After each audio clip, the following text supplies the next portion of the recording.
Hello hello दोस्तों, आप लोग कैसे हैं। अभी तक हम लोगों ने breathing and exchange of gas पढ़ रहे हैं। इसके अंतर्गत लेक्चर 1 के अंतर्गत अपने सीखा था कि जो रेस्पिरेशन की जो बेसिक कंसेप्ट होती है उसको हमने पूरी तरह से समझ लिया था कि रेस्पिरेशन के अंतर्गत होता क्या है और हमारे लिए क्यों रिक्वायरमेंट है। उसके बाद हमने पढ़ा था कि जो रेस्पिरेटरी ऑर्गन है वो डिफरेंट ऑर्गेनिज्म के डिफरेंट ऑर्गन होते हैं। ये बेसिकली जो रेस्पिरेटरी ऑर्गन होता है ना, वो किस पे डिपेंड करता है कि ऑर्गेनिज्म की लेवल ऑफ ऑर्गेनाइजेशन एंड उसके हैबिटाट पे डिपेंड करता है। इट मीन्स दोस्त, यदि किसी ऑर्गेनिज्म की जो हैबिटाट होती है वो यदि चेंज किया जाए तो क्या होता है कि उसकी जो रेस्पिरेटरी ऑर्गन होती है वो भी चेंज होती है। और बेसिकली और एनसीईआरटी हमारी क्या बोलती है कि level of organisation and habitat पे क्या करता है, रेस्पिरेटरी ऑर्गन वेरी करता है। इट मीन्स यदि level of organisation and habitat को यदि चेंज कर दिया जाए तो रेस्पिरेटरी ऑर्गन भी ओबियसली चेंज हो जाती है।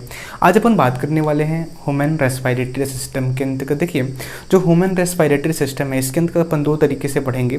पहले तो जो हमारी एयरवे है, इस एयरवे के अंतर्गत जितने भी स्ट्रक्चर्स आते हैं उसकी एक अच्छी तरह से जितनी भी स्ट्रक्चर्स है उसकी स्टडी करेंगे। उसके बाद अपन मैकेनिज्म ऑफ रेस्पिरेशन के बारे में बात करें। तो चलिए स्टार्ट करते हैं ह्यूमन रेस्पिरेटरी सिस्टम। देखिए, हमने पहले लेक्चर के अंतर्गत ये सब देख लिया है कि रेस्पिरेशन एक्चुअल में क्या होता है, इसकी रेस्पिरेटरी ऑर्गन क्या है। बट आज अपन बात करेंगे लेक्चर 2 के अंतर्गत कि जो रेस्पिरेटरी सिस्टम है, स्पेशली ह्यूमन रेस्पिरेटरी सिस्टम, इसके बारे में अपन क्या करेंगे, बात करेंगे। तो चलिए स्टडी करते हैं अपन ह्यूमन रेस्पिरेटरी सिस्टम। देखिए, हमारी बात करती है, जब आप क्या करते हो, रेस्पिरेशन करते हो तो एयर सबसे पहले हमारे नोज़ के थ्रू आती है। तो सबसे पहले जो एयर जाती है कहाँ, एक्सटर्नल नोस्ट्रिल के अंतर्गत। एक्सटर्नल नोस्ट्रिल क्या होता है, हमारे बॉडी के अंतर्गत 1 पेयर्स होते हैं एक्सटर्नल नोस्ट्रिल। एक्चुअल में एक्सटर्नल नोस्ट्रिल जो होता है हमारे बॉडी के अंतर्गत 1 पेयर होती है, इसलिए अपन बोलते हैं इसको क्या, डायरेनस कंडीशन। इट मीन्स डायरेनस कंडीशन का मतलब क्या हुआ, हमारे बॉडी के अंतर्गत 1 पेयर क्या होता है, एक्सटर्नल नोस्ट्रिल होता है। ओके, ये बोल रहा है कि open out above the upper lips. It means जो एक्सटर्नल नोस्ट्रिल होता है हमारे अपर लिप के एबव में ओपन होता है। देखो, हमारी जो जो नोज़ है, नोज़ की जो ओपनिंग दिख रही है इसको क्या बोलते हैं, एक्सटर्नल नोस्ट्रिल। अब क्या है, वो 1 पेयर है, इट मीन्स 2 है।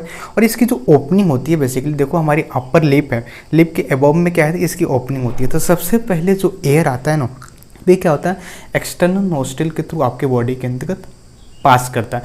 तो एक्सटर्नल नोस्ट्रिल से होते होते नेसल फेजेस से होकर के नेजल चैम्बर में एयर जाता है। मतलब आप जब भी रेस्पिरेशन करते हो तो एयर सबसे पहले एक्सटर्नल नोस्ट्रिल से होकर के नेजल फेसेस से होते हुए हमारे नेजल चैम्बर के अंतर्गत चला जाता है एयर।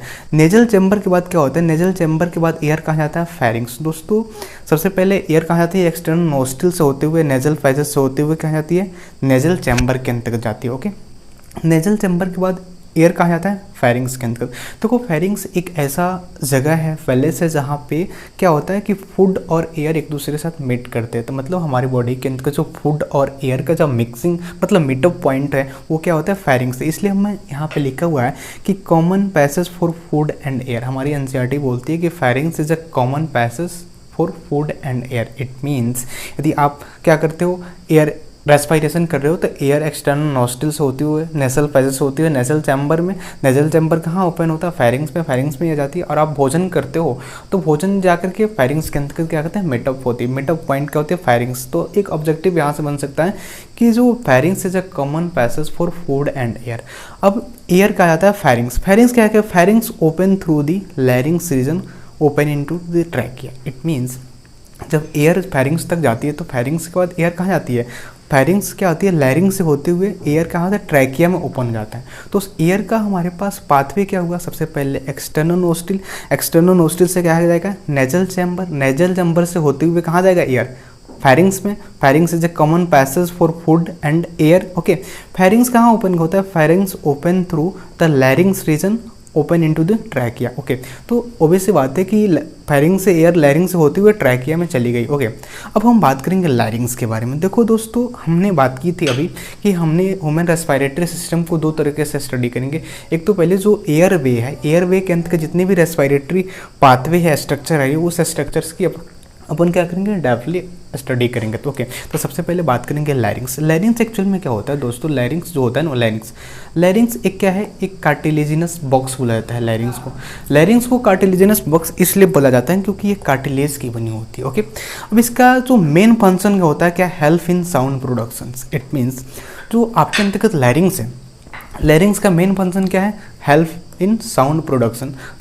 लैरिंग्स साउंड का प्रोडक्शन करता है, इसलिए इसको क्या बोलते हैं अपन? साउंड बॉक्स के नाम से जाना जाए। ओके, तो लैरिंग्स बेसिकली क्या है? एक साउंड बॉक्स। ओके, अब हम बात करेंगे कि लैरिंग्स के अंदर 2 वोकल कॉर्ड होती है। It means larynx has 2 types of vocal cord.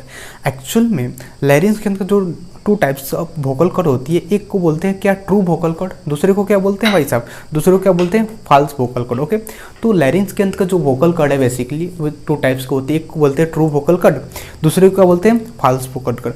True vocal के कॉर्ड के बारे में यदि बात की जाए ना दोस्त, तो क्या होता है, ये जो ट्रू वोकल कॉर्ड है ये क्या करते हैं कि साउंड की प्रोडक्शंस में हेल्प करता है। इट मीन्स जो हम बोल रहे हैं वो बेसिकली क्या करता है? ट्रू वोकल कॉर्ड ही इसको प्रोड्यूस करता है। तो ओके, क्या लिखा हुआ है यहाँ पे ट्रू वोकल के अंतर्गत के help in sound productions. It means दोस्त, यदि जो साउंड प्रोडक्शन होती है ना, साउंड प्रोडक्शन की जो प्रोसेस होती है उसको क्या बोलते हैं? फोनेशन। फोनेशन बेसिकली क्या है? एक प्रोसेस है जिसके थ्रू ट्रू वोकल कॉर्ड क्या करते हैं? साउंड की प्रोडक्शन करता है। अब हम बात करेंगे फॉल्स वोकल कॉर्ड। आप जानते हो कि लैरिंग्स के पास 2 वोकल कॉर्ड होती है, एक तो ट्रू वोकल कॉर्ड, एक क्या होता है? False vocal cord.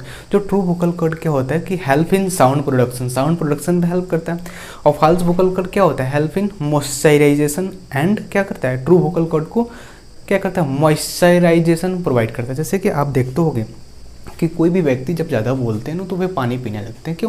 क्योंकि जो उनकी जो गला होती है ना सूखने लगती है। बट यहाँ पे जो एक्चुअल में ट्रू वोकल कॉर्ड क्या है? साउंड का प्रोडक्शन कर रहा है, तो इसको मॉइस्चराइजेशन प्रोवाइड करने के लिए फॉल्स वोकल को बनाया गया। और फॉल्स वोकल कॉर्ड क्या करता है? ट्रू वोकल कॉर्ड का मॉइस्चराइजेशन प्रोवाइड करता है। देखिए, आपको एक स्ट्रक्चर्स दिया गया है, इस स्ट्रक्चर्स के अंतर्गत आप देख सकते हैं, इसके अंतर्गत ये जो पार्ट है इसको क्या बोलते हैं? फॉल्स वोकल कॉर्ड, ये क्या बोलते हैं? True vocal cord. तो अभी तक हमने क्या सीखा? हमने एयर की पाथवे पढ़ रहे हैं। एयर सबसे पहले एक्सटर्नल नॉस्ट्रिल से होते हुए नेसल पैसेज से होते हुए क्या नेसल चैम्बर में जाती है। नेजल चैम्बर कहाँ जाता है? खुलता है फेरिंग्स में। फेरिंग्स क्या होता है? लैरिंग्स से होते हुए ट्रैकिया में खुल जाता है। हमने यहाँ तक ट्रैकिया तक एयर पाथवे अपन देख लिया। अब हम क्या किए कि लैरिंग्स की स्टडी की, लैरिंग्स के अंतर्गत क्या क्या पाया जाता है और लैरिंग्स क्या है, किसका बना होता है, इसके बारे में आपने देख लिया। उसके बाद अपन थोड़ी सी इसके स्ट्रक्चर्स वाइज पढ़ते हैं कि एक्चुअल में हमारी बॉडी के अंतर्गत एक ऐसे जो एयर पाथवे होती है, अरेंजमेंट होती है, इसके बारे में देखते हैं। तो वो हमारी जो नोज़ है, नोज़ की अंतर्गत जो 2 ओपनिंग है उसको क्या बोलते हैं? External nostril. तो जो भी एयर है, ये एयर क्या होती है? एक्सटर्नल नोस्ट्रिल से होते हुए आती है नेजल पैसेज, नेजल चैम्बर, और जाकर के ये इंटरनल नोस्ट्रिल, इसके अंदर की जो ओपनिंग होती है उसको बोलते हैं इंटरनल नोस्ट्रिल। इंटरनल नोस्ट्रिल पर एक घाटी जैसे स्ट्रक्चर्स आपको दिख रही है यहाँ पे, इसको बोलते हैं क्या? यूबुला। आप माउथ खोलोगे तो एक घाटी जैसे ऐसी लटकी हुई स्ट्रक्चर्स मिलोगी, इसको क्या बोलते हैं? यूबुला। उसके बाद आप क्या, एयर कहाँ जाती है यहाँ पे? तो चलिए अपन जो एयर पाथवे है, इस एयर पाथवे को एक डायग्राम के थ्रू देखते हैं। एक्चुअल में देखो क्या होता है कि सबसे पहले एयर आप जानते हो कि एक्सटर्नल नोस्ट्रिल के थ्रू जाती है। तो ये हमारा क्या है? External nostril. इसको क्या बोलते हैं? External nostril. यहाँ से एयर क्या होती है? नेजल पैसेज के थ्रू हुई नेजल चैम्बर, नेजल चैम्बर के थ्रू क्या होती है? इंटरनल नोस्ट्रिल के थ्रू क्या जाता है? इसको क्या बोलते हैं? ये जो एरिया है, ये एरिया एक्चुअल में फेरिंग्स, इसको बोलते हैं क्या? फेरिंग्स। ये क्या है? Part pharynx. अब देखो, जो एयर इंटरनल नोस्ट्रिल से क्या होती है? फेरिंग्स में चली जाती है। देखो, इंटरनल नोस्ट्रिल पे एक ऐसी घाटी जैसी स्ट्रक्चर्स बोलती है, इसको बोलते हैं यूबुला। दोस्तों, यदि आप क्या करो कि आप अब माउथ को ओपन करो तो यहाँ पे एक स्ट्रक्चर आपको दिखेगी ऐसी घाटी जैसी, उसको क्या बोलते हैं? यूबुला। तो एक्चुअल में आपने देखा कि एयर जो है, एयर एक्सटर्नल नोस्ट्रिल से होते हुए नेसल पैसेज से होते हुए नेजल चैम्बर, उसके बाद इंटरनल नोस्ट्रिल से अपन कहाँ आ गई? यहाँ पे फेरिंग्स में आ गई एयर। अब हम बात करेंगे जो हमारी बॉडी होती है, बॉडी के जो फ्रंट पार्ट में जो भी स्ट्रक्चर्स होता है उसको फ्रंट वाले पार्ट को एंटीरियर बोलते हैं और बैक वाले पार्ट को पोस्टीरियर बोलते हैं। तो दोस्त, जब आप क्या होते हैं? खड़े हो रहते हो ना, तो क्या होता है? जो एंटीरियर पार्ट में आपकी जो ट्रैकिया वाली पार्ट होती है, मतलब आपकी बॉडी की जो आगे वाला पार्ट होता है ना, वो ट्रैकिया वाला पार्ट होता है। और जो back side, it means posterior वाला पार्ट होती है, उसको क्या बोलते हैं? ईसोफेगस बोलते हैं। बैक साइड वाली जो पार्ट होती है वो क्या होती है? ईसोफेगस। तो मतलब ईसोफेगस हमारे बॉडी की जो पोस्टीरियर साइड में, जबकि जो एक्चुअल में बात की जाए ट्रैकिया एंटीरियर साइड में होता है। अब मैं आपको 2 बातें सिखाना चाहूँगा, ध्यान से सुनिएगा कि जो ट्रैकिया होता है, ट्रैकिया की जो ओपनिंग होती है, इस ओपनिंग को क्या बोलते हैं? ग्लोटिस बोलते हैं। मतलब ये ट्रैकिया है, ट्रैकिया की जो ओपनिंग है, इस ओपनिंग को क्या बोलते हैं? ग्लोटिस। बट जो इसोफेगस है, इस इसोफेगस की जो ओपनिंग है, इस ओपनिंग को क्या बोलते हैं? गलेट। तो ग्लोटिस और गलेट आपको हमेशा याद रखना है कि ग्लोटिस क्या होती है? एक्चुअल में ट्रैकिया की ओपनिंग होती है। ओके, आप ध्यान से देखो कि यहाँ पे एक ग्लोटिस के मतलब ट्रैकिया पर एक स्ट्रक्चर्स पाई जाती है, ढक्कन जैसी स्ट्रक्चर्स, इसको बोलते हैं क्या, एपिग्लोटिस। एपिग्लोटिस बेसिकली कार्टिलेज की बनी हुई एक स्ट्रक्चर्स होती है। इसका काम क्या होता है कि जब भी क्या होता है कि फूड आता है दोस्त, तो एक्चुअल में क्या करते हैं, ग्लोटिस किसकी ओपनिंग है, ट्रैकिया को, तो ये ग्लोटिस को ढक लेता है ताकि एक्चुअल में जो फूड है या वाटर है वो ट्रैकिया के अंतर्गत एंट्री ना हो सके। इट मीन्स एपिग्लोटिस प्रिवेंट करता है फूड को और वाटर को ताकि वे ट्रैकिया के अंतर्गत ना जा सके। तो आप लोग देख रहे हैं कि हमारे अंदर अभी तक हम क्या देख रहे हैं कि जो एयर की पाथवे क्या है, तो एयर कहाँ जाएगी, एयर एक्सटर्नल नोस्ट्रिल से होती हुई नेजल पैसेस, उसके बाद नेजल चैम्बर, उसके बाद इंटरनल नोस्ट्रिल से फेरिंग्स। ये फेरिंग्स क्या करता है, फेरिंग्स लैरिंग्स रीजन में ट्रैकिया के अंतर्गत ओपन हो जाता है। तो आप देखो एक्चुअल में क्या है, एक जो पार्ट होता है ना उभरा हुआ पार्ट, ये क्या है, लैरिंग्स होती है। लैरिंग्स को आप जानते हो साउंड बॉक्स के नाम से जाना जाता है, और क्योंकि ये साउंड का प्रोडक्शंस करता है। देखो दोस्त ये क्या है, ट्रैकिया। ट्रैकिया पर एक सेमी सर्कुलर रिंग आपको दिखाई दे रही होगी, इसको क्या बोलते हैं, एक्चुअल में ट्रैकिया जो होता है वेंट्रली क्या होता है कि सेमी सर्कुलर रिंग के थ्रू क्या होता है, सपोर्टेड होता है, मतलब बाइंड होता है। अब डर्सल में क्यों नहीं होता, क्योंकि डर्सल में आप जानते हो कि यहाँ पे डर्सल साइड में क्या है, इसोफेगस है, तो डर्सल साइड में नहीं होती, वेंट्रली क्या होती है, रिंग होती है। ये बेसिकली ट्रैकिया है, आप देख रहे हो यहाँ पे। ट्रैकिया को एक और नाम दिया जाता है दोस्त, इसको क्या नाम दिया जाता है, वाइंड पाइप या एयर पाइप बोलते हैं, क्योंकि एयर इसी के थ्रू जा रही है। ओके, आप देख रहे हो इसके पोस्टेरियर पार्ट में इसोफेगस है, इसोफेगस को फूड पाइप बोला जाता है क्योंकि फूड जो आप खाना खाते हो इसके थ्रू जाती है। तो हम लोग यहाँ पे देख रहे हैं स्ट्रक्चर्स, हमारी जो एयर की पाथवे की स्ट्रक्चर्स होती है उसके बारे में अपन स्टडी किया। ओके, देखिए अगर हम बात करेंगे ट्रैकिया के बारे में, हमने स्टार्टिंग में ही बताया गया था कि जो ह्यूमन रेस्पिरेटरी सिस्टम है इसके अंतर्गत अपन दो तरीके से स्टडी करेंगे। एक तो रेस्पिरेटरी पाथवे के अंतर्गत हर एक स्ट्रक्चर्स का डिटेल में स्टडी किया जाएगा, उसके बाद मैकेनिज्म ऑफ ब्रीथिंग के बारे में अपन स्टडी करेंगे। तो अभी तक अपन लैरिंग्स के बारे में तो स्टडी कर चुके हैं, अब हम बात करेंगे ट्रैकिया के बारे में। दोस्तों ट्रैकिया के बारे में यदि बात की जाए तो ट्रैकिया को कहते हैं trachea is a state tube. Actual में ट्रैकिया का है एक स्टेट ट्यूब है। ओके, अब देखो यहाँ पे देखो इस डायग्राम में आप देख रहे हो कि ये जो ट्रैकिया है आपको एक स्टेट ट्यूब की तरह दिखाई दे रही है ना, तो trachea is a state tube. इसकी लेंथ के बारे में बात की जाए तो ट्रैकिया की लेंथ कितनी होती है, 12 सेंटीमीटर होती है। जबकि डायमीटर के बारे में बात की जाए दोस्तों तो डायमीटर कितनी होती है, 2.5 सेंटीमीटर इसकी डायमीटर होती है। अब हम बात करेंगे trachea divide at the 5th thoracic vertebra into the right and left bronchi। It means आप जानते हो हमारे पास जो वर्टिबल कॉलम होती है उसकी सेगमेंट पाई जाती है, सर्वाइकल, 7 थ्रोसिक होती है, उसके बाद क्या होती है, लंबर, सैक्रल, कॉक्सिल होती है, इसकी सेगमेंट होती है। तो एक्चुअल में जो ट्रैकिया होती है ना, वो ट्रैकिया जो हमारी थ्रोसिक के 5th वर्टिब्रा होती है वहाँ पे जाकर के डिवाइड हो जाती है राइट एंड लेफ्ट ब्रोंकाई के अंतर्गत, प्राइमरी ब्रोंकाई के अंतर्गत। दोस्तों जो right and left primary bronchi होती है वो each primary bronchi undergoes repeated division to form secondary, tertiary bronchi and bronchioles. It means जितने भी एक्चुअल में जो ट्रैकिया 5th थ्रोसिक वर्टिब्री पर डिवाइड होता है right and left primary bronchi के अंतर्गत, उसके बाद इस प्राइमरी ब्रोंकाई होती है secondary, tertiary bronchioles and initials bronchioles में क्या होता है, डिवाइड हो जाता है। ओके, उसके बाद देखो क्या कहता है कि etch bronchioles ending of very thin bronchioles. It means ध्यान से देखो ये कहना क्या चाहते हैं कि जो ट्रैकिया है, ट्रैकिया 5th थ्रोसिक वर्टिब्रे पर जाकर के डिवाइड होती है right and left primary bronchi के अंतर्गत। ओके, ये जो प्राइमरी ब्रोंकाई है वो फर्दर क्या होता है secondary and tertiary bronchi and bronchioles में डिवाइड होती है। ये जो ब्रोंक्यूल्स होती है, ब्रोंक्यूल्स की एंडिंग होती है जो वेरी थिन होती है, मतलब लास्ट में आप देख रहे हो ऑब्वियस सी बात है कि जब डिवीजन होता है तो लास्ट वाला पार्ट वेरी थिन ही होगा, ऑब्वियस सी बात है। ओके, अब हम बात करेंगे, देखो दोस्तों आप ट्रैकिया की जो वेंट्रल पार्ट है मतलब आगे वाला एंटीरियर पार्ट, वहाँ पे आप देख रहे हो एंटीरियर पार्ट में तो एक सेमी सर्कुलर रिंग है, कार्टिलेजस रिंग है जो क्या कर रही है उसको सपोर्ट कर रही है। बट यदि दोस्त क्या हुआ कि यदि अपन बात करें कि डर्सल साइड के बारे में बात करें, ट्रैकिया की जो डर्सल साइड मतलब बैक पोर्शन हो वहाँ पे एक मसल पाई जाती है जिसको क्या बोलते हैं, ट्रैकियलिस मसल पाई जाती है। ट्रैकियलिस मसल की एक सबसे बड़ी बात यह है कि यह एक क्या है, इनवॉलंटरी मसल्स होती है। इनवॉलंटरी मसल्स क्यों होती है? क्योंकि ये हमारे बॉडी के खुद के कंट्रोल में नहीं होती, इसलिए इसको क्या बोलते हैं? Involuntary muscles.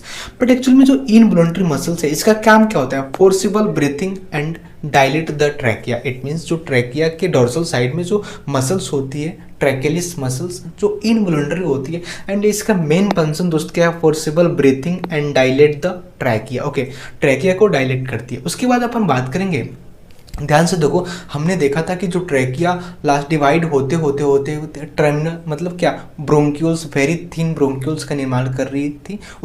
उसके बाद देखा जाए कि each terminal bronchioles gives rise to a number of very thin irregular wall, ध्यान रहे, irregular wall and vascular bag like structures called alveoli। It mean जो लास्ट में जो टर्मिनल ब्रोंक्यूल्स था वो क्या होता है? each terminal bronchioles gives rise to a number of very thin irregular wall and vascularized bag like structures, उसको क्या बोलते हैं? alveoli। ध्यान रहे, यह एक alveoli का डेफिनेशन में हुआ कि each terminal bronchioles gives rise to a number of very thin irregular wall and vascularized bag like structures, उसको क्या बोलते हैं? एल्वियोलाई। अब हम थोड़ा सा बात करते हैं दोस्तों, ध्यान से देखिए, अभी तक आपने ट्रैकिया की ब्रांचिंग पैटर्न को स्टडी कर रहे हैं। उसके बाद देखो कह रहा है कि the branching network of bronchi, bronchiole and alveoli comprise the lungs. आपको हमेशा ध्यान रखनी है कि एनसीईआरटी हमारी ये बोलती है कि लंग्स के अंदर क्या क्या आता है। तो आप देख रहे हो कि branching network of bronchi, bronchioles and alveoli, ये सभी मिलकर के क्या करते हैं? लंग्स का निर्माण करते हैं। दोस्त अभी तक हमने क्या किया कि हम रेस्पिरेटरी पाथवे के अंदर जो भी स्ट्रक्चर्स आ रहे हैं उसकी स्टडी कर रहे हैं। तो ये रेस्पिरेटरी पाथवे के बारे में एक बार अपन डिटेल से स्टडी कर रहे थे कि कौन कौन से स्ट्रक्चर्स आए। तो आप जानते हैं कि जो एयर क्या करती है? एक्सटर्नल नॉस्ट्रिल से एंट्री करती है हमारे बॉडी के अंदर। तो एक्सटर्नल नॉस्ट्रिल से होती हुई वेस्टिबुल, वेस्टिबुल से क्या होती है? नेजल चैम्बर, नेजल चैम्बर से नेजल फेरिंग्स, नेजल फेरिंग्स से ग्लोटिस से होती हुई फेरिंग्स में जाती है, उसके बाद लैरिंग्स में, उसके बाद ट्रैकिया में। अब ट्रैकिया के अंदर जानते हो, ट्रैकिया फिफ्थ थोरेसिक वर्टिब्रा पर क्या होती है? डिवाइड होती है। प्राइमरी ब्रोंकस, प्राइमरी ब्रोंकस क्या आता है? सेकेंडरी ब्रोंकस, सेकेंडरी ब्रोंकस क्या बनाता है? टर्सरी ब्रोंकस, उसके बाद टोटल पल्मोनरी ब्रोंक्यूल्स, उसके बाद टर्मिनल ब्रोंक्यूल्स। टर्मिनल ब्रोंक्यूल्स के बाद एक्चुअल में क्या होता है? रेस्पिरेटरी ब्रोंक्यूल्स आता है। रेस्पिरेटरी ब्रोंक्यूल्स के बाद एल्वियोलर डक्ट। अब दोस्त एल्वियोलर डक्ट आगे जाकर एल्वियोलर सेक का निर्माण करते हैं। ये एल्वियोलर सेक एल्वियोलाई का निर्माण करते हैं। तो बेसिकली हमारे पास ये रेस्पिरेटरी पाथवे है। मतलब इसके थ्रू क्या होता है कि जो भी अपन gas, it means air inhale, inspiration करते हो, तो इस स्ट्रक्चर्स, इस पाथवे, इस रास्ते के थ्रू हमारे एल्वियोलाई, इट मीन्स लंग्स के तक पहुंचता है। तो मैं आपको एक बात बता दूं कि जो एक्चुअल में हमारी एनसीईआरटी कुछ इस पाथवे को अलग अलग डिवीजन में बांट दी हुई है। इट मीन्स जो रेस्पिरेटरी ब्रोंक्यूल से लेकर के एल्वियोलर तक पार्ट है, ये पार्ट, इस पार्ट को एक्सचेंज पार्ट इन्होंने बोला। एक्सचेंज पार्ट इसलिए बोला है क्योंकि यहाँ पे देखो क्या लिखा है कि site of actual diffusion of O2 and CO2 between blood and atmosphere air. It means respiratory bronchioles and से लेकर के एल्वियोलाई तक जो भी स्ट्रक्चर्स आ रहा है, लाइक एल्वियोलर डक्ट, एल्वियोलर सेक, ये जो स्ट्रक्चर्स होते हैं यहाँ पे एक्चुअल डिफ्यूजन होता है किसकी? O2 एंड CO2 का ब्लड एंड एटमॉस्फेयर के बिटवीन में, इसलिए इसको बोलते हैं क्या? Exchange part. आप देख रहे हो डिफ्यूजन, इट मीन्स गैसेस का एक्सचेंज हो रहा है, इसलिए यहाँ पे क्या बोला था? एक्सचेंज पार्ट बोलते हैं। उसके बाद एक और बड़ी बात है कि जो भी स्ट्रक्चर्स है दोस्तों, ये स्ट्रक्चर सिंपल स्क्वामस एपिथेलियम से मिलकर बना होता है। ओके, आप देखो यहाँ पे देखो, ट्रैकिया से लेकर के primary bronchus, secondary bronchus, tertiary bronchus, total pulmonary bronchioles, नहीं, यहाँ तक नहीं। ध्यान से देखो यहाँ पे क्या हुआ, ये एरो मार्क है। Trachea, primary bronchus, secondary bronchus and tertiary bronchus, ये जो इतनी सारी स्ट्रक्चर्स है ये बेसिकली किससे मिलकर बनी थी? Pseudo stratified chelated columnar glandular epithelium से मिलकर बना होता है। कौन कौन सा?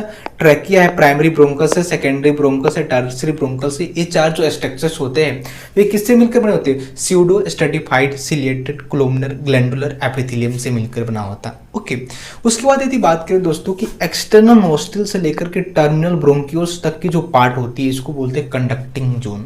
इट मीन्स एक्सटर्नल नोस्ट्रिल से लेकर के टर्मिनल ब्रोंक्यूल्स, मतलब यहाँ से लेकर के यहाँ तक की जो रास्ता है उसको क्या बोलते हैं? Conducting zone.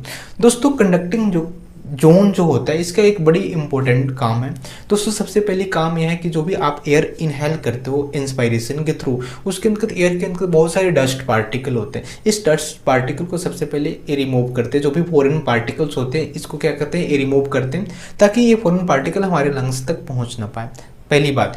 दूसरी बात क्या आता है, ह्यूमिडिफिकेशन में भी हेल्प करते हैं। इट मीन्स देखो जो बाहर गर्मी है, गर्मी के समय गर्म बहुत हवा गर्म होगा तो हमारे क्या होता है उसको ह्यूमिडिफाई करता है, ताकि गर्म हवा हमारे लंग्स के अंतर्गत ना पहुंच पाए। इट मीन्स ऑब्वियसली बात है कि ये टेम्परेचर को मेंटेन करता है। तो ये रही कंडक्टर जोन की कुछ पार्ट जो एनसीईआरटी में मेंशन है। तो अभी तक हमने क्या सीखा, अभी तक हमने सीख लिया है कि जो रेस्पिरेटरी जो पाथवे है उसके अंदर कौन कौन से स्ट्रक्चर्स आते हैं, किस किस स्ट्रक्चर से होकर के ये आपका एयर एटमॉस्फेयर से लंग्स तक जाता है, इसके बारे में अपन स्टडी कर चुके हैं। तो देखिए अपन अब बात करेंगे किसके बारे में, लंग्स के बारे में। ओके, तो चलो स्टार्ट करते हैं लंग्स के बारे में, ठीक है। देखो अब हम बात करेंगे लंग्स के बारे में। लंग्स क्या कहते हैं कि lungs situated in thoracic chamber. आप जानते हो कि लंग्स हमारे पास थोरेसिक चैम्बर के अंतर्गत होता है। दोस्तों यहाँ पे एक डायफ्राम होता है, डायफ्राम के ऊपर वाले पार्ट को क्या बोलते हैं, थोरेसिक कैविटी। नीचे वाली जो पार्ट जो होती है उसको क्या बोलते हैं, एब्डोमिनल कैविटी बोलते हैं। ओके, जो लंग्स होता है, lungs is situated in thoracic chamber. Okay, अब देखो थोरेसिक चैम्बर के बारे में बात की जाए दोस्तों कि थोरेसिक चैम्बर क्या बोलता है, it is an air tight chamber. Actual में जो थोरेसिक चैम्बर है उसको एक और नाम से जानता है, it is a air tight chamber. Air tight chamber क्यों बोलते हैं, देखिए आप कह रहा है कि the anatomical setup of the lungs in thorax is such that any change in the volume of thorax cavity will be reflected in the lungs, it means pulmonary cavity. जो थोरेसिक चैम्बर है, इस thoracic chamber को air tight chamber इसलिए बोला जाता है क्योंकि इसके अंदर एक इसकी अरेंजमेंट ही इस प्रकार से होती है कि यदि किसी भी प्रकार की इसके अंदर इसकी वॉल्यूम के अंदर चेंज किया जाए तो ये चेंज इस डायरेक्ट लंग्स की पल्मोनरी कैविटी में इफेक्ट डालती है। इट मीन्स यदि आप थोरेसिक चैम्बर को वॉल्यूम बढ़ाओगे, कम करोगे, तो इसकी इफेक्ट लंग्स पे डायरेक्ट पड़ेगा। एक्चुअल में सबसे पहली बात अपन थोड़ा सा कर लेते हैं कि जो थोरेसिक चैम्बर है, थोरेसिक चैम्बर कैसे मिलकर बना होता है। तो जो थोरेसिक चैम्बर के डॉर्सल वाला पार्ट होता है वर्टिबल कॉलम बनाता है। आप जानते हो डॉर्सल बोलते हैं पीछे की साइड, और जो पीछे की साइड होती है यहाँ पे आप जानते हो वर्टिब्री पाई जाती है। तो वर्टिबल कॉलम के थ्रू ये डॉर्सल चैम्बर, डॉर्सल वाला पार्ट जो थोरेसिक चैम्बर का है वो किससे मिलकर बना होता है, वर्टिबल कॉलम से मिलकर बना होता है। उसके बाद वेंट्रल, इट मीन्स जो आगे वाली पार्ट जो ये है एस्टर्नम है, एस्टर्नम से मिलकर बना होता है, आप जानते हो। लेटरल में आप जानते हो रिब्स पाई जाती है, एंड लोअर में आप जानते हो, लोअर में तो डायफ्राम है, डायफ्राम डोम शेप डायफ्राम, तो लोअर। तो dorsal, ventral, lateral and lower side में कौन से स्ट्रक्चर्स पाई जाती है इस थोरेसिक चैम्बर के अंतर्गत आपने यहाँ पे देखा। देखो यहाँ पे एक डायग्राम दिया हुआ है थोरेसिक चैम्बर का। ये देखो जो ये वेंट्रल वाला पार्ट है, यहाँ ये क्या है, एस्टर्नम है। तो वेंट्रल वाला पार्ट किससे मिलकर बना होता है, एस्टर्नम से। जो डॉर्सल वाला पार्ट है, डॉर्सल वाला, इसके पीछे देख रहे हो यहाँ पे वर्टिब्री है, तो वर्टिब्री के थ्रू वर्टिबल कॉलम होती है इसके डॉर्सल वाले पार्ट में। यहाँ पे देखो लेटरल में क्या होता है, ये रिब्स होते हैं। लेटरल जो बना होता है इस केस का वो क्या है, रिब्स के थ्रू बना होता है। अब हम बात करेंगे इसके यहाँ पे ये लोअर वाला पार्ट होती है, यहाँ पे डायफ्राम होती है, मैं आगे डायग्राम में दिखाऊंगा। यहाँ पे क्या होती है, डायफ्राम होती है, ये डायफ्राम के द्वारा बना होता है। ओके, तो हमने देखा कि थोरेसिक चैम्बर एक्चुअल में है क्या, ये इसको एयर टाइट चैम्बर क्यों बोला जाता है। हाँ, एक और बड़ी बात, एक्चुअल में क्या होता है कि क्या हमारी जो लंग्स है, लंग्स के अंतर्गत कोई मसल्स नहीं पाई जाती है। इसलिए दोस्तों मसल यदि नहीं पाई जाती है तो इसके अंदर क्या होती है कि कंट्रक्शन एंड एक्सपेंशन की प्रॉपर्टी ही नहीं होती है, और इसलिए ये अपने वॉल्यूम को खुद चेंज नहीं कर सकता। और इसलिए इसको थोरेसिक चैम्बर में इस प्रकार से थोरेसिक चैम्बर को बनाकर रखा जाए ताकि थोरेसिक चैम्बर के अंतर्गत यदि वॉल्यूम चेंज हो तो ये डायरेक्ट इसकी इफेक्ट किस पे पड़े, इसके लंग्स पे, और लंग्स की वॉल्यूम चेंज हो सके। तो इसलिए एनसीईआरटी आपको लिखती है, आप पढ़ोगे एनसीईआरटी में, तो एक्चुअल में इस प्रकार की जो अरेंजमेंट है रेस्पिरेशन के लिए बहुत ही रिक्वायरमेंट है। जैसे देख रहे हो आपको क्यों रिक्वायरमेंट है, देखो यहाँ पे मैंने लिखा हुआ है कि otherwise we can not directly change the pulmonary volume. क्यों नहीं कर सकते हैं, क्योंकि आप जानते हो कि हमारी जो लंग्स है, लंग्स बेसिकली किसी भी मसल से नहीं बनी होती है। अब मसल्स नहीं है तो कंट्रक्शन भी नहीं होगा, एक्सपेंशन भी नहीं होगा। अब इसी बात है, यदि कंट्रक्शन एक्सपेंशन ना हो तो इसकी वॉल्यूम खुद चेंज नहीं कर सकता। यदि दोस्तों वॉल्यूम चेंज नहीं कर सकता तो बताओ कैसे ये रेस्पिरेशन में हेल्प कर सकता है। आगे की बात है कि यू हैव टू लंग्स। आप जानते हो हमारे पास दो लंग्स होते हैं, एक को बोलते हैं क्या राइट लंग्स, दूसरे को क्या बोलते हैं लेफ्ट लंग्स। दोस्तों जो राइट लंग्स होता है, राइट लंग्स के अंदर 3 लोब होती है, जबकि लेफ्ट लंग्स के बारे में यदि बात की जाती है इसके अंदर क्या होती है 2 लोब्स होती है। मतलब हमारे पास 2 लंग्स है, एक को बोलते हैं राइट लंग्स जो राइट साइड है, एक को बोलते हैं लेफ्ट लंग्स जो लेफ्ट साइड है। राइट साइड के अंदर 3 लोब होती है, लेफ्ट लंग्स के अंदर 2 लोब होती है। और एक बड़ी बात मैं बता दूं कि लेफ्ट लंग्स होता है, लेफ्ट साइड में आपकी हार्ट होती है, तो हार्ट के लिए एक जगह होती है, एक नोच बना होता है, उसको बोलते हैं कार्डियक नोच। तो आप हमेशा रिमेंबर रखो कि कार्डियक नोच always present at left lungs. Okay, तो लेफ्ट लंग्स पे क्या होता है कि कार्डियक नोच पाई जाती है। ओके, अब देखो both lungs are covered by double layer जिसको कहते हैं प्लूरा। देखो आप जानते हो कि हमारे पास 2 लंग्स है, ये दोनों 2 लंग्स होती है वे कवर होती है एक डबल लेयर से जिसको क्या बोलते हैं प्लूरा। आप जानते हो कि 2 लेयर है तो इनके बीटवीन में कुछ स्पेस होती है, उस स्पेस को बोलते हैं कि प्लूरल स्पेस के नाम से जाना जाता है। और उस स्पेस के अंदर क्या होता है filled with pleural fluid. It means जो प्लूरल स्पेस होता है दोस्तों, उस प्लूरल स्पेस का क्या होता है प्लूरल फ्लूइड बना होता है। अब ये प्लूरल फ्लूइड का काम क्या होता है इसके बारे में थोड़ा सा देखते हैं कि pleural fluid reduce friction on the lung surface and shock observer. It means जो प्लूरल फ्लूइड होता है, एक तो पहली बात है कि फ्रिक्शन को क्या करता है रिड्यूस करता है, दूसरी बात है शॉक ऑब्जर्वर। दोस्तों यदि मारो किसी के लंग्स पे, तो दोस्तों यदि मारो तो यदि शॉक ऑब्जर्वर ना होता तो उसको चोट लगे, लंग्स डैमेज होने की प्रोबेबिलिटी ज़्यादा होती है ना। तो भगवान ने इसलिए यहाँ पे प्लूरल फ्लूइड डाल दिया ताकि कुछ हद तक तुम बच सके।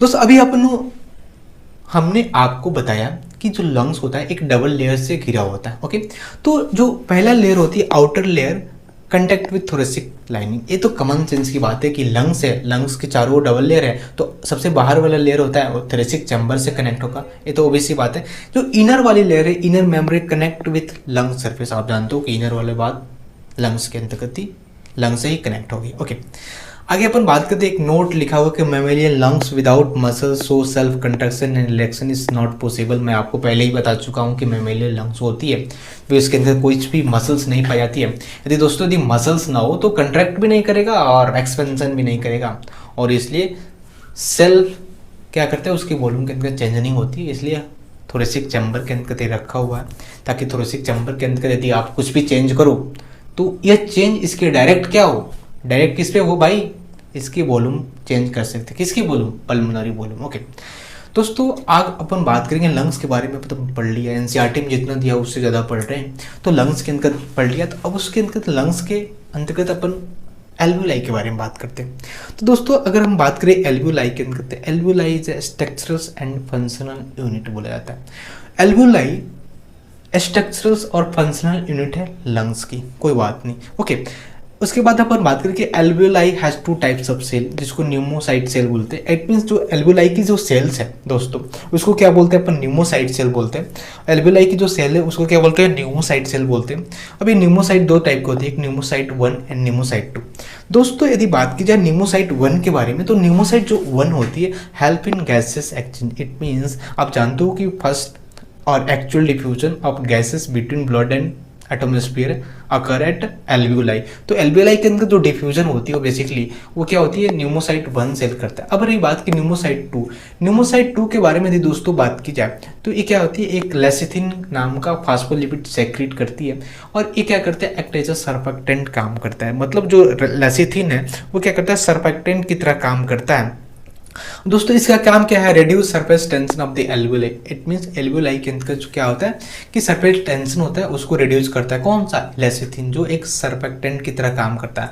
और क्या होता है, always remain open for gases exchange. It means इसको एल्वियोलाई को हमेशा ओपन रखता है ताकि गैसेस एक्सचेंज हो सके। दोस्तों मैंने गूगल से एक डायग्राम को डाउनलोड किया है, देखो यहाँ पे एल्वियोलाई के स्ट्रक्चर हुआ है जो आप देख सकते हैं यहाँ पे, ठीक है। उसके बाद अगर आप आगे अपन बात करें डायफ्राम के अंदर, आप जानते हो हमने वो वादा किया है कि सबसे पहले अपन रेस्पिरेटरी पाथवे के अंदर जितने भी स्ट्रक्चर्स है उसको स्टडी करेंगे। तो अपन लास्ट में अपन देख रहे हैं डायफ्राम, उसके बाद अपन इंटर मसल्स के बारे में भी थोड़ी सी स्टडी कर लेंगे। तो डायफ्राम के बारे में बात करें तो डायफ्राम को फ्रेनिक भी बोला जाता है। जैसे कि आप जानते हो कि कोई भी व्यक्ति हो उसका एक अलग नाम होता है और उसके दोस्त भी कुछ अलग नाम से जानते हैं, तो यहाँ पे भी डायफ्राम को हमारे साइंस में एक फ्रेनिक के नाम से भी जानते हैं। ओके, तो डायफ्राम एक्चुअल में फ्रेनिक है।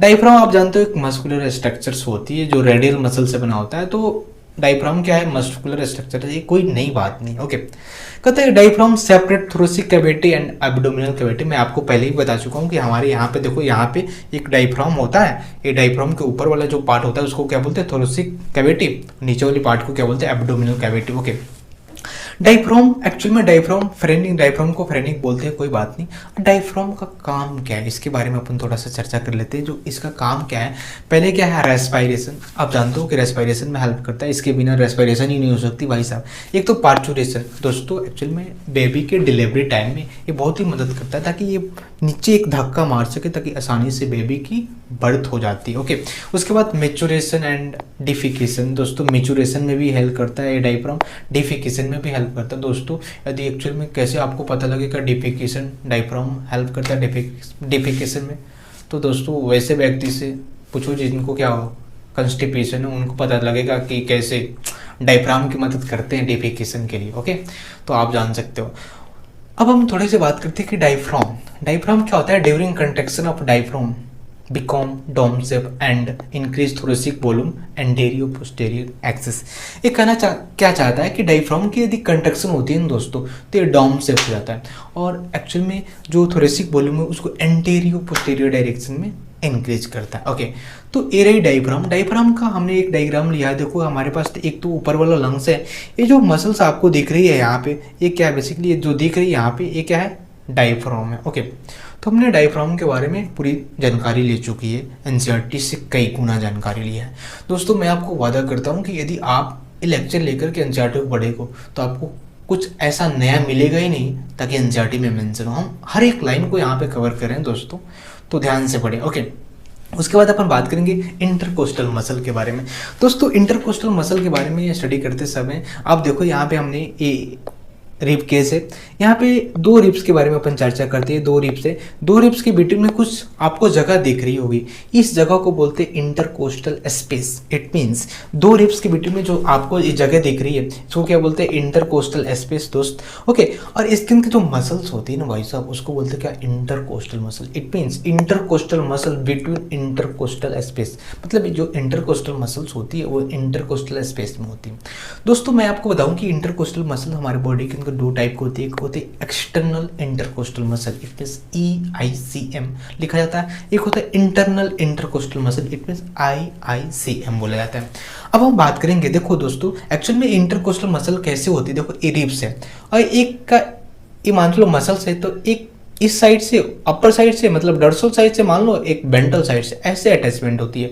एक आड़े तिरछे, आप देखो ना कभी बचपन में खेला होगा ऐसे कुछ बना करके, तो ऐसे मसल्स अरेंजमेंट होती है। तो देखो यदि EICM की बात की जाए तो EICM के अंदर कहाँ पे होती है, कहाँ से राइज होती है, एक अपर रिब्स का डर्सल फेस यदि लोअर रिब्स का वेंट्रल फेस को कनेक्ट करती है। मान लो अपर रिब्स का डर्सल फेस और लोअर रिब्स का वेंट्रल फेस को कनेक्ट करने वाली जो मसल्स होती है यहाँ पे, उसको बोलते हैं एक्सटर्नल इंटरकोस्टल मसल्स। और जो EICM इंस्पायरेशन में हेल्प करती है। ओके, अगर हम वही बात करें कि IICM इंटरनल इंटरकोस्टल मसल्स, इसके अंदर क्या होता है कि अपर रिब्स का वेंट्रल फेस और लोअर रिब्स का डर्सल फेस को कनेक्ट करने वाली जो IICM होती है उसको बोलते हैं क्या, इंटरनल इंटरकोस्टल मसल्स, और ये एक्सपायरेशन में हेल्प करती है। तो आप इस डायग्राम से देख सकते हो कि यहाँ पे दो मसल्स, दो रिब्स को जोड़ने वाला को क्या बोलते हैं, इंटरनल कोस्टल मसल। और इंटरनल कोस्टल मसल कब बोलते हैं, इंटरनल इंटरकोस्टल मसल कब बोलेंगे, जब अपर रिब्स का वेंट्रल सरफेस हुआ और लोअर रिब्स का डर्सल सरफेस यदि ऐड करें।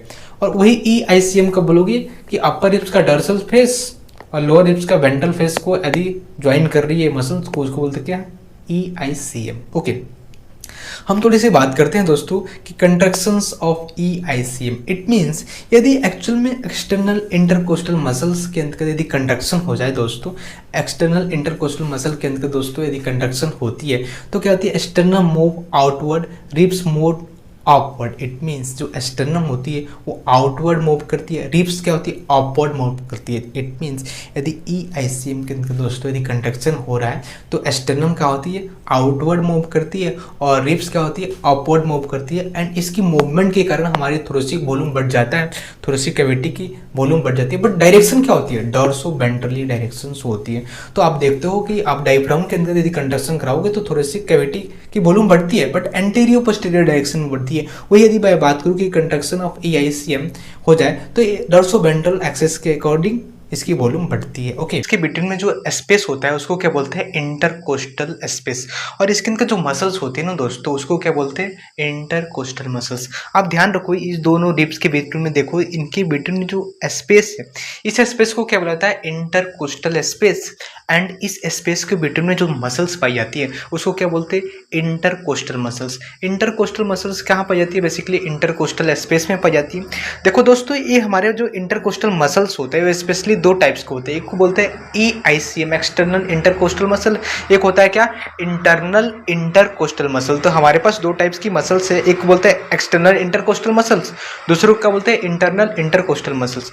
देखिए एक्चुअल में क्या होता है, जो एक्सटर्नल इंटरकोस्टल मसल्स होता है ना दोस्तों, ये क्या होता है, एक अपर रिब्स के डॉर्सल फेस और लोअर रिब्स के वेंट्रल फेस को ज्वाइन करके रखा होता है। देखो हमारे पास दो रिब्स है, एक का जो डर्सल हुआ, एक का वेंट्रल से ऐसे करके ज्वाइन होता है ना, जिसको बोलते हैं एक्सटर्नल इंटरकोस्टल मसल्स। इसके अपोजिट यदि बात करूँ, अपर रिब्स का ventral face and lower ribs का डर्सल फेस को यदि ज्वाइन कर रहा है तो इसको बोलते हैं क्या, इंटरनल इंटरकोस्टल मसल्स। एक्चुअल में यदि बात की जाए दोस्तों, तो जो EICM it means external intercostal muscles होता है वो बेसिकली इंस्पायरेशंस में हेल्प करता है, जबकि जो इंटरनल इंटरकोस्टल मसल्स होता है वो बेसिकली एक्सपायरेशन में भी हेल्प करता है। ओके, अब हम बात करेंगे एक नोट के बारे में, अपन डिस्कशन कर रहे हैं। देखो नोट यह है कि contractions of EICM it means external intercostal muscles के बिटवीन में कंट्रक्शंस होता है।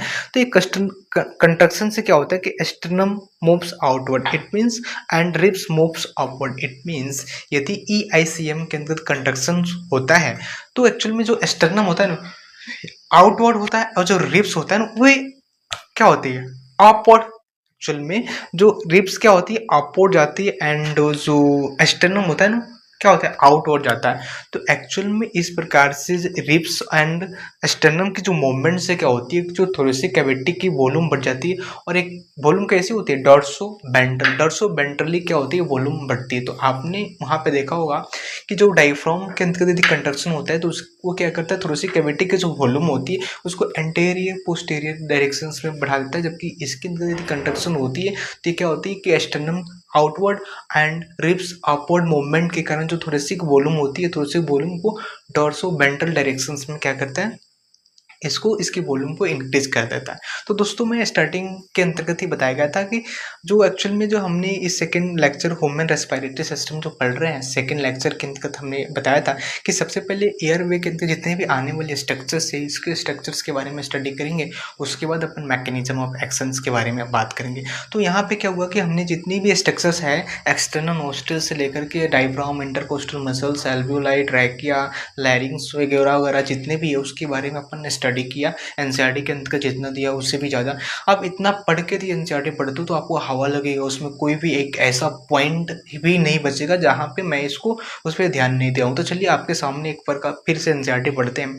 तो चलो स्टार्ट करते हैं। देखो अभी तक अपन क्या किया, ह्यूमन रेस्पिरेटरी सिस्टम के अंतर्गत NCERT क्या बोलती है, ध्यान से देखना कि we have a pair of external nostril opening out above the upper lips. आप जानते हो कि हमारे पास वन पेयर एक्सटर्नल नोस्ट्रिल होती है। ये जो हमारी अपर लिप होती है, अपर लिप की अबव इसकी ओपनिंग होती है।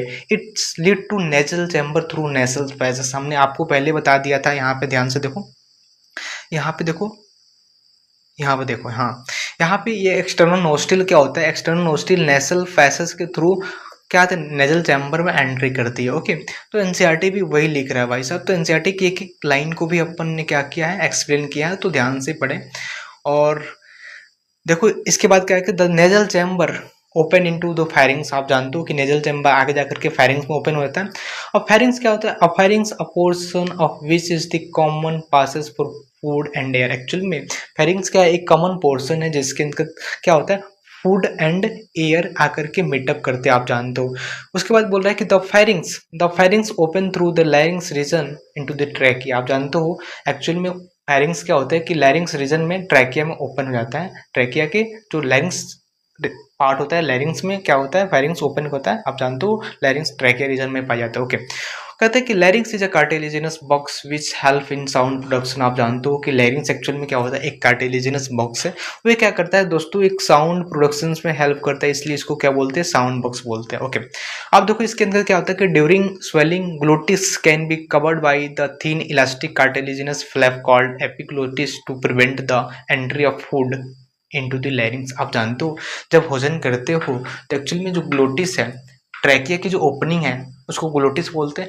इसको एपिग्लोटिस के द्वारा कवर कर दिया जाता है ताकि वे क्या करे, फूड को प्रिवेंट करे, वो ट्रैकिया के अंतर्गत ना जा सके। Okay, into the trachea. उसके बाद देखो क्या कहता है उसके बाद कि trachea is a straight tube. आप जानते हो ट्रैकिया एक स्ट्रेट ट्यूब है जिसकी लेंथ क्या होता है, 12 सेंटीमीटर होती है, एंड डायमीटर कितनी होती है, 2.5 सेंटीमीटर होती है। आप जानते हो कि tube extending up the mid thoracic cavity. Actual में क्या होता है कि जो हमारे पास जो ट्रैकिया है, ट्रैकिया बेसिकली, ट्रैकिया क्या होता है, मिड थोरेसिक कैविटी के अंतर्गत होता है। ध्यान दो यहाँ पे ही तो ट्रैकिया होता है, तो एक्चुअल में ये थोरेसिक कैविटी है, तो इसके मिड पार्ट में क्या होता है, थोरेसिक कैविटी के मिड पार्ट में ट्रैकिया प्रेजेंट होता है, which is divide at the level of fifth thoracic vertebra into the right and left primary bronchi. आप जानते हो कि फिफ्थ थोरेसिक वर्टिब्रा पे trachea left and right primary bronchi के अंतर्गत क्या होता है, डिवाइड हो जाता है। आप ये भी जानते हो। ओके, कहा कि etch bronchi undergo repeated division to form the secondary and tertiary bronchi and bronchioles ending up in very thin terminal bronchioles। आप ये सब बात आप पढ़ चुके हो। उसके बाद देखो क्या बोला है कि the trachea primary secondary tertiary bronchi and initial bronchioles are supported by incomplete cartilaginous rings।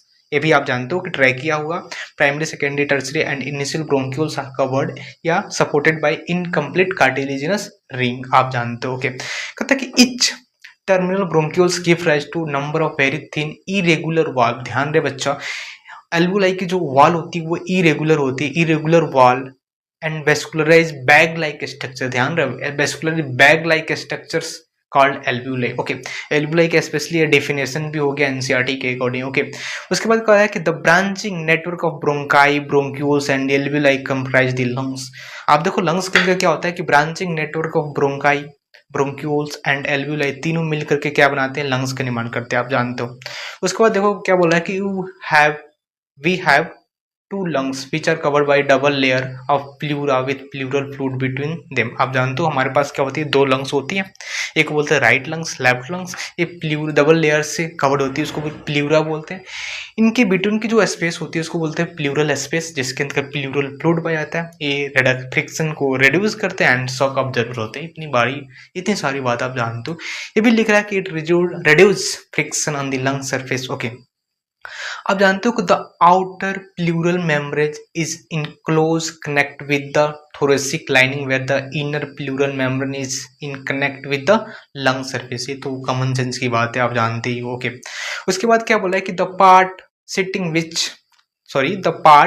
starting with the external nostril of the terminal bronchioles constitute the conducting part। आप जानते हो कि एक्सटर्नल नोस्ट्रिल से स्टार्ट होकर के terminal bronchiole तक जो part होता है उसको क्या बोलते हैं, क्या बोलते हैं भाई साहब, कंडक्टिंग पार्ट बोलते हैं। ओके, उसके बाद where the alveoli and their duct from the respiratory और एक्सचेंज पार्ट। रेस्पिरेटरी पार्ट को ही क्या बोलते हैं, एक्सचेंज पार्ट बोलते हैं। ओके, उसके बाद क्या होता है, अब दी रेस्पिरेटरी सिस्टम। देखो हमारे अंदर दो पार्ट है, कंडक्टिंग पार्ट, एक रेस्पिरेटरी पार्ट। ओके, या एक्सचेंज पार्ट। ओके, उसके बाद देखो क्या बोला कि the conducting part transport the atmosphere air into the alveoli. ये बात सही है। हमने आपको बताया था कि ये क्या करता है, clear it foreign particles, humidify करता है and also bring the air body temperature. It means air को हमारे बॉडी टेम्परेचर के जितना बॉडी टेम्परेचर होता है उसके अकॉर्डिंग लाई करता है। क्या करता है, कौन कराता है, कंडक्टिंग पार्ट ही कराता है। ओके, उसके बाद क्या बोलता है कि exchange part is the actual site for diffusion of O2 and CO2 between blood and atmosphere air. आप सब जानते हो। ओके, उसके बाद देखिए क्या बोला है कि the lungs are situated in the thoracic chamber which is anatomical an air tight chamber. आपको मैं पहले ही बता चुका हूँ। ओके, तो thoracic chamber air tight chamber क्यों है, ये भी आप जानते हो। ओके, उसके बाद क्या बोल रहा है कि the thoracic chamber is formed dorsally by the vertebral column, ventrally by the sternum, laterally by the ribs and then lower side by the dorsal diaphragm। आप सब पढ़ चुके हैं। Okay, the anatomical setup of lungs in thorax is such that any change in the volume of the thoracic cavity will be reflected in the lungs। It means pulmonary cavity। Such an arrangement is essential for breathing as we can not directly alter the pulmonary volume, क्योंकि आप जानते हो कि हमारी lungs muscles की नहीं बनी होती है, और मसल्स की नहीं बनी होती है तो ये कंट्रैक्ट भी नहीं करती, एक्सपेंस भी नहीं करती है, तो इसलिए इसकी वॉल्यूम को चेंज भी नहीं किया जा सकता। इसलिए इसको थोड़े से कैविटी के अंदर दोस्तों रखा जाता है, ताकि क्या करे, थोड़ी सी कैविटी के अंदर यदि आप इसकी वॉल्यूम को चेंज करें तो इसकी डायरेक्ट इफेक्ट लंग्स पे पड़े, और थोड़ी सी कैविटी जितनी अंतर्गत जितनी वॉल्यूम चेंज हो रही है उतनी वॉल्यूम क्या है, पल्मोनरी वॉल्यूम भी चेंज हो सके। उसके बाद देखो हमारे अंदर रेस्पिरेशन की जो स्टेप है, स्टेप मेंशन है, वेरी वेरी इंपॉर्टेंट है। स्टेप पूछा जा सकता है कि पहले सेकंड वाला होगा कि पहले थर्ड वाला होगा, आपको याद रखना है, ध्यान से देखिए।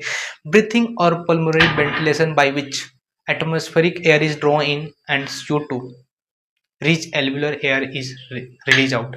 इट मीन्स आप जानते हो पहले ब्रीथिंग या वेंटिलेशन होता है जिसके अंतर्गत O2 को अंदर किया जाता है एयर को, और CO2 जो सेलुलर रेस्पिरेशन के थ्रू बनती है उसको बाहर निकाला जाता है।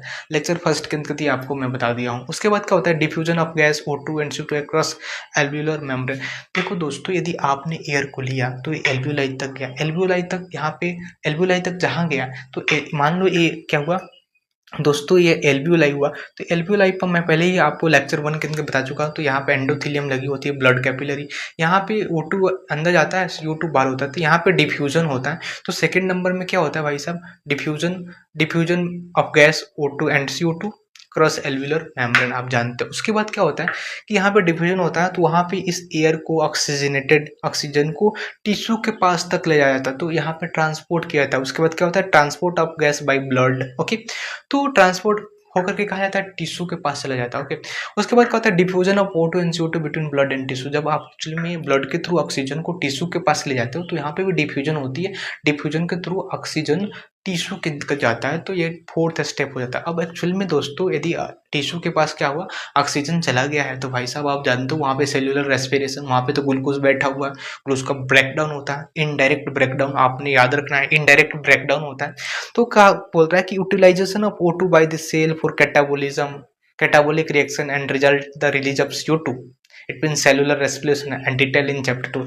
कोई बात नहीं, एनसीईआरटी बोल रहा है कि मैं डिटेल चैप्टर 12 में बताया, बट टू चैप्टर 12 में ये बताएंगे एक्चुअली में सेलुलर रेस्पिरेशन क्या होता है। बट लेक्चर 1 के अंतर्गत मैंने चाहा कि जो ब्रीथिंग चैप्टर है इससे कनेक्ट किया जाए, तो लेक्चर 1 के अंतर्गत आपने इसको कनेक्ट करके पढ़ाया हुआ, तो ध्यान से आप वहाँ पे जाकर देख सकते हैं। उसके बाद देखो एनसीईआरटी के अंतर्गत एक डायग्राम दिया हुआ है, इसमें 2 डायग्राम, सभी चीज़ बच्चों को याद होता है कि ये डायफ्राम है, ये हार्ट है, लंग्स है, एक कट एंड ऑफ रिप्स है, ये ब्रोंकस है, प्लूरल मेम्ब्रेन है, एल्वियोलाई है, प्लूरल फ्लूइड है, ब्रोंकाई है, ये ट्रैकिया। बट कंफ्यूजन यहाँ पे होता है, तो मैं यहाँ पे हाईलाइट कर दिया हूँ कि जो ऊपर वाला पार्ट है ये एपिग्लोटिस से, ध्यान रखें, एग्जामिनर यहीं पे आपको फेल करना चाहेगा, क्योंकि ये सभी बातें आपको मालूम होती है, बट यहाँ पे कंफ्यूजन हो जाती है। जो ए वाला पार्ट है, डायलेटेड पार्ट, इसको बोलते हैं लैरिंग, इसको बोलते हैं एपिग्लोटिस, ध्यान रहे, ओके। तो दोस्तों हमारा जो ये लेक्चर सेकेंड था, बेसिकली क्या था, लेक्चर जो सेकेंड था वो बेसिकली ह्यूमन रेस्पिरेटरी सिस्टम पर बेस्ड था। हमने बताया था कि हमने दोस्तों बताया था कि जो ह्यूमन रेस्पिरेटरी सिस्टम्स है इसके अंदर हमने सबसे पहले स्ट्रक्चर्स के बारे में पढ़ेंगे, उसके बाद अपन नेक्स्ट लेक्चर यानी थर्ड लेक्चर में मैकेनिज्म ऑफ ब्रीथिंग के बारे में स्टडी करेंगे। तो अभी तक हमने लेक्चर 1 के अंदर क्या पढ़ा हुआ, लेक्चर 1 के अंदर पढ़ा हुआ दोस्तों की जो एक्चुअल में ब्रीथिंग चैप्टर का हमने फील लिया कि एक्चुअल में ब्रीथिंग जरूरी क्यों होता है। और दूसरे लेक्चर के अंदर हमने एक्चुअली की हमारी जो ह्यूमन फिजियोलॉजी हमारे ऊपर लिखी हुई है, मतलब ह्यूमन बींग्स पे, तो हमने ह्यूमन बींग्स की रेस्पिरेटरी सिस्टम के बारे में पूरी स्टडी कर ली कि हमने एयर पाथ पे क्या है, हमारी बॉडी के अंदर कौन कौन से पार्ट पे आते हैं जिसके थ्रू ऑक्सीजन जाता है, कैसे जाता है, इसके बारे में। अब हम बात करेंगे मैकेनिज्म ऑफ ब्रीथिंग के बारे में, तो नेक्स्ट लेक्चर में मिलते हैं। Thank you, bye.